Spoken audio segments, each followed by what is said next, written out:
Hello guys, today I'm going to tell you about that GoPlus Security token.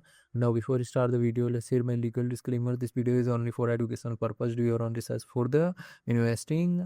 According to the white paper, GoPlus Security GPS is a decentralized infrastructure project building Web3's foundational security layer to protect users and assets from scams, malicious contacts, and transaction risk.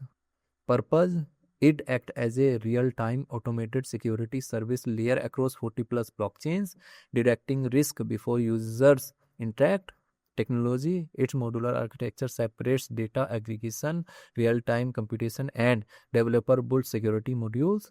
Token: the GPS token is used for paying security services fees, staking to operate the network, and participating in governance.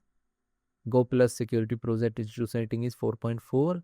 GoPlus Security token total supply is 9.82 billion and circulating supply is around 5.66 billion. GPS token is listed on popular centralized exchanges like Binance, Bybit, KuCoin, and other exchanges.